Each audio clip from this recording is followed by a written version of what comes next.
मलाई लाग्दैन कि प्लेयरहरूलाई पछाडिबाट चाहिँ सपोर्ट चाहिँ पुगेको छैन जस्तो लाग्दैन है मलाई चाहिँ के लाग्छ भने क्यानले एकदम ब्याक गरिरहेको छ प्लेयरहरूलाई क्यानले फेसिलिटिजहरू एकदमै राम्रो दिइरहेको छ गेमहरू एकदम धेरै नै भइरहेको छ not only men's cricket women's cricket पनि त्यति नै राम्रो भइरहेको छ अब यो चाहिँ कहाँबाट कसले बनावटी रूपमा आएर जहिले नि सन्दीप पारोस् भनेर चाहिँ त्यो एउटा द्वन्द्व फैलाउने मात्रै एउटा हो होइन भित्री रूपमा हामी दुईजना एउटा दाजुभाइको तरिकाले नै छौँ अहिले पनि रमन दाई टाढाबाट यसरी टिनिक कुदेर आउँदै रमन दाईले चाहिँ भाइ सिलेक्सन भयो आइपिएलमा अनि सबैजना जति पनि हुन्थ्यो त्यति बेला ग्राउन्डमा यस्तो खुसी हुनुभयो होइन क्यानले नै गर स्यान्डी भनेर भन्यो भने त अब मैले नाइ भन्ने बाटो नि पाउँदिनँ त्यसमा होइन तर म चाहिँ अहिले यो सबै सोचमा चाहिँ छैन एयरपोर्टमा अरू बेला नेपाल फर्किँदाखेरि स्वागत हुन्थ्यो धुमधामको स्वागत हुन्थ्यो होइन तर त्यो बेलाको तपाईँको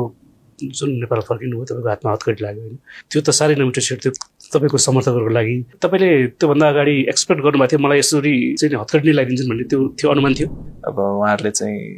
होइन अब त्यो लाउनै पर्छ भन्ने चाहिँ भयो अब कुराहरू अब फेरि मैले चाहिँ अब नाइ पनि भन्न मिलेन ठिक छ उहाँहरूलाई जसरी अब जानुपर्ने त एउटा